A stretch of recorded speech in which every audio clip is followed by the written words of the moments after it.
اللہ کی بندگی کرو، میں اللہ کا بھیجا ہوا رسول ہوں، میں تمہیں اپنی طرف نہیں بلاتا، اللہ کی طرف بلاتا ہوں، اور مجھے تم سے کوئی اجر نہیں چاہیے۔ یہ ایک دین کی طرف بلانے والے کے لازمی خطبہ یا لازمی چیزیں کہ اس کو اپنے لیے کچھ نہیں چاہیے، نہ شہرت چاہیے، نہ پیسہ چاہیے، نہ تعریف چاہیے، وہ بلاتا ہے اللہ کی طرف۔ اور وہ لوگوں کو یہ نہیں کہے گا کہ میری اطاعت کرو، وہ تو یہ کہے گا کہ اللہ کی اطاعت کرو۔ اور تمام انبیاء نے اور پھر نبی کریم صلی اللہ علیہ وسلم نے یہی دعوت دی۔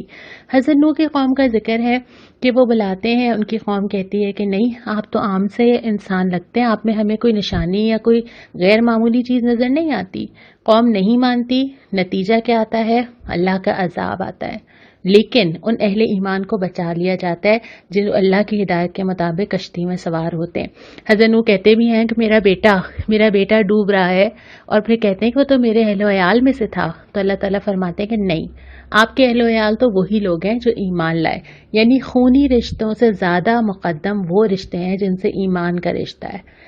پھر اس کے بعد ہم آ جاتے ہیں دوسرے ربع کے اوپر، وہی سلسلہ کلام چل رہا ہے۔ پہلے ذکر آتا ہے حضرت ہود دعوت لے کے جاتے ہیں قوم عاد کی طرف، یہی بات کہتے ہیں میں کوئی اجر نہیں مانگتا، اللہ کی بندگی کرو۔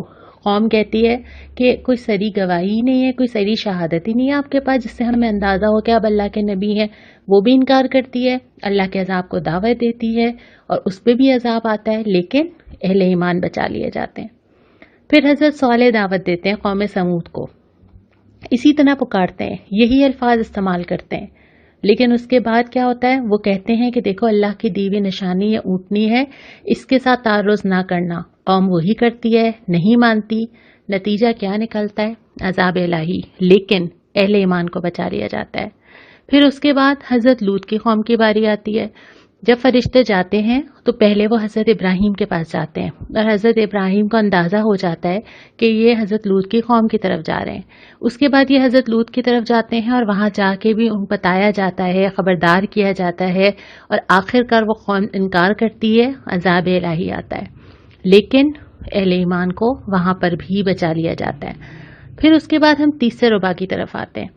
تیسرے ربع میں حضرت شعیب کی قوم کا ذکر ہے۔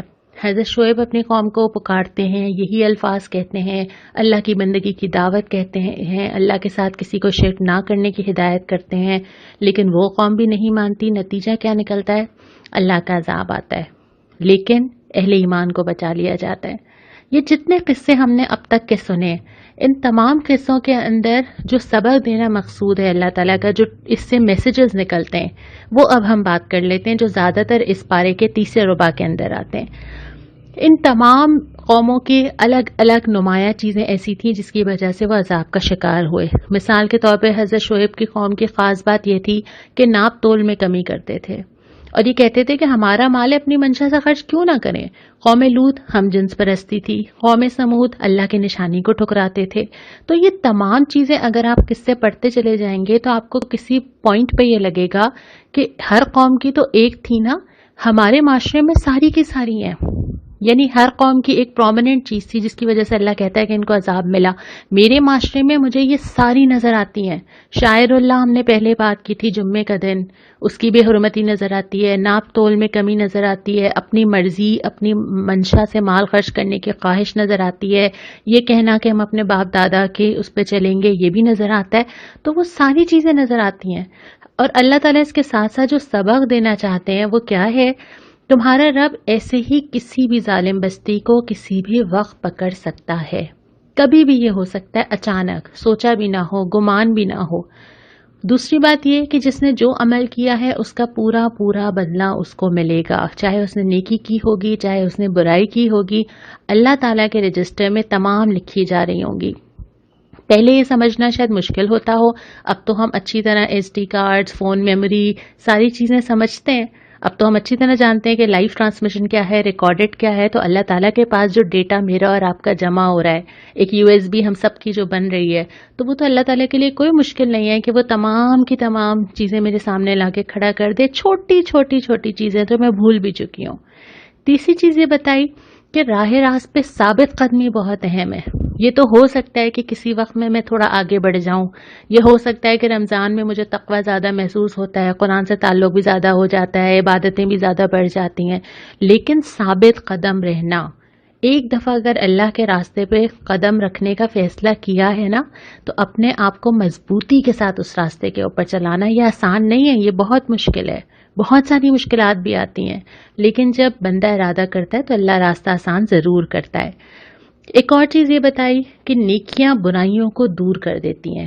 انسان بہت ساری نیکیاں جمع کرے، کیونکہ ہم جانتے ہیں یقیناً اللہ تعالی ہمیں معاف کرے، لیکن ہمارے اعمال نامے میں بہت ساری دانستہ نادانستہ گناہ موجود ہوں گے، تو اس کے لیے ضروری ہے کہ میں اتنی ساری نیکیاں جمع کر لوں جو میرے گناہوں بیلنس کر سکیں، اور پھر اس کے بعد چھوٹی چھوٹی نیکیوں کی قدر کروں۔ وہ جو کسی کو پانی پلا دینا، وہ جو سلام کرنا، وہ کسی کو دیکھ کے مسکرا دینا، وہ راستے سے کوئی پتھر کا ہٹا دینا، اپنے نامہ اعمال کو بھرنے کی فکر کروں۔ جس طرح ہم وہ چھوٹے چھوٹے کوئنز اپنے پرس کے کسی خانے میں ڈالتے ہیں، ہمیں اندازہ ہی نہیں ہوتا، ہم تو بھول چکے ہوتے ہیں۔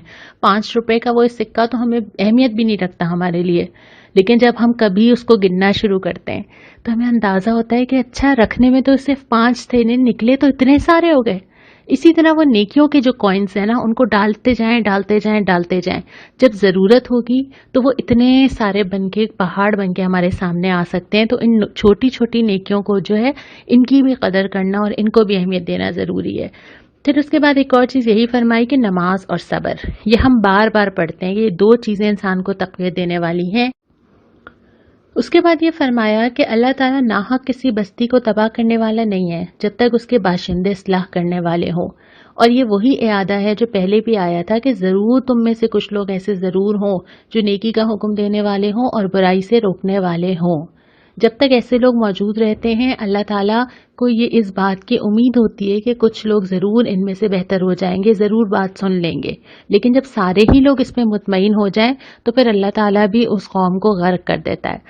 اور پھر فرمایا کہ کیوں نہ زمین میں کوئی اہل خیر رہے جو لوگوں کو متوجہ کرتے، کیوں نہ ایسے لوگ تھے جو لوگوں کو روکتے، صرف نیکی کا حکم ہی نہیں دینا، برائی کو بھی روکنا ہے، اس کی بھی یہاں پہ ساتھ ساتھ ہدایت کی گئی ہے۔ اس کے بعد پھر ہم آتے ہیں پارہ نمبر 12 کے 4 ربع کے اوپر۔ یہاں سے شروع ہوتی ہے سورہ یوسف، اور ایک طویل قصہ ہمیں حضرت یوسف علیہ السلام کا ملتا ہے۔ آغاز ہوتا ہے حضرت یوسف کے خواب سے کہ 11 ستارے، سورج اور چاند سجدہ کر رہے ہیں، اور وہ یہ خواب اپنے والد حضرت یعقوب علیہ السلام کو سناتے ہیں، اور ان کو منع کرتے ہیں ان کے والد کہ یہ خواب ابھی اپنے تک ہی رکھیں اور کسی اور کو نہ سنائیں۔ اس کے بعد پھر وہ واقعہ ہے جو آپ نے یقیناً سب نے سنا ہوا ہے کہ حضرت یوسف کو ان کے بھائی اپنے والد کی اجازت سے لے کر جاتے ہیں، کنویں میں ڈال دیتے ہیں، اور پھر والد کو آ کے بتاتے ہیں کہ جیسے بھیڑیا کھا گیا، اور حضرت یعقوب کے جو جملے اللہ تعالیٰ کو اتنے پسند آئے کہ اب تو میں صبر ہی کروں گا، بہترین صبر۔ اتنا اللہ تعالیٰ کو وہ صبر پسند آیا کہ ہمیں پڑھایا گیا کہ آج ہم اتنے 100 سال بعد بھی وہ قصہ یاد کر رہے ہیں۔ اور اس کے بعد اس واقعے میں یہ بھی پڑھایا گیا کہ ایک تدبیر ہے جو انسان کرتا ہے اور ایک تدبیر ہے جو اللہ کرتا ہے۔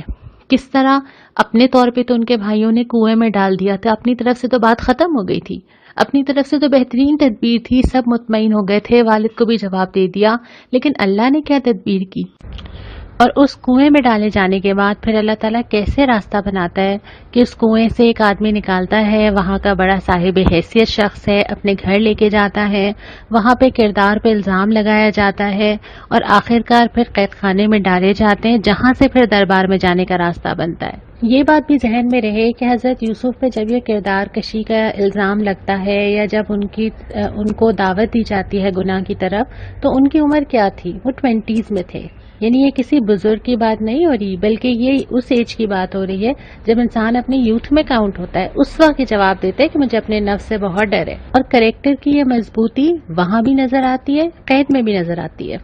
قید خانے میں کچھ قیدیوں کو خواب کی تعبیر بتاتے ہیں، اور اس کے بعد پھر اللہ تعالیٰ اس کو سبب بناتا ہے وہاں سے نکلنے کا۔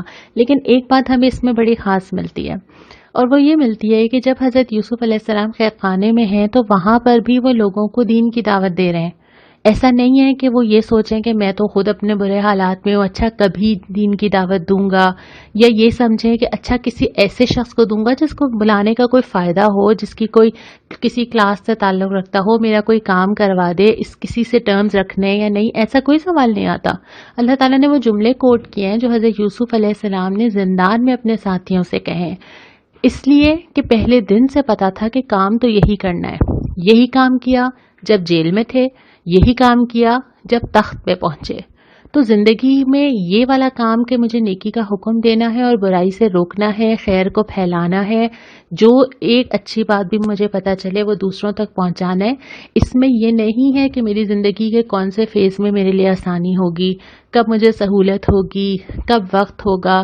زندگی کا کوئی فیز بھی آسان نہیں ہوتا. زندگی کے کسی فیز میں بہت ایکسٹرا ٹائم نہیں ہوتا.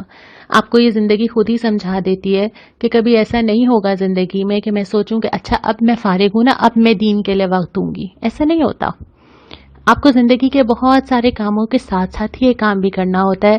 دین کو سمجھنا بھی ہوتا ہے، سمجھانا بھی ہوتا ہے، آیتوں پہ عمل بھی کرنا ہوتا ہے، دوسروں کو بھی سکھانا ہوتا ہے. جیسے میں نے یہاں پہ حضرت یوسف کا ذکر کیا کہ جو زندہ میں ان کے ساتھی تھے اس وقت کو بھی انہوں نے استعمال کیا اور ان کو اللہ کی طرف بلایا. اس کے آگے یہی قصہ اگلے سپارے میں بھی ہے، تو ہم مزید تفصیل سے انشاءاللہ جب ہم 13واں سپارہ پڑھیں گے تو اس پہ مزید غور کریں گے. آج کا سوال بہت آسان ہے، لیکن اس کے لیے آپ یقیناً یہ آڈیو دوبارہ سنیں گے، اور اگر آپ نے نہیں سنی تو مجھے یہ بھی ضرور بتائیے گا. میرا خیال ہے کہ شاید دوبارہ سنے بغیر آپ اس کا جواب نہ دے سکیں. سوال یہ ہے کہ 12ویں پارے میں کتنے انبیاء کا ذکر آیا ہے، یعنی کتنے نبیوں کا نام ابھی اس سپارے کے اندر آیا ہے. اس کا جواب ضرور مجھے بھیجیے. کل انشاءاللہ تعالی ہم اس کا جواب 13ویں سپارے کے ساتھ دیکھیں گے. آج کی دعا اسی سپارے میں سورہ ہود کی آیت نمبر 47 ہے. رب انی اعوذ بک ان اسألک ما لیس لی بہ علم وَإِلَّا تَغْفِرْ لِي وَتَرْحَمْنِي أَكُن مِّنَ الْخَاسِرِينَ. اے میرے رب میں تیری پناہ مانگتا ہوں اس سے کہ وہ چیز تجھ سے مانگوں جس کا مجھے علم نہیں. اگر تو نے مجھے معاف نہ کیا اور رحم نہ فرمایا تو میں برباد ہو جاؤں گا. اللہ تعالی ہم سب پر رحم فرمائے اور ہم سب کو معاف کر دے. السلام علیکم ورحمۃ اللہ.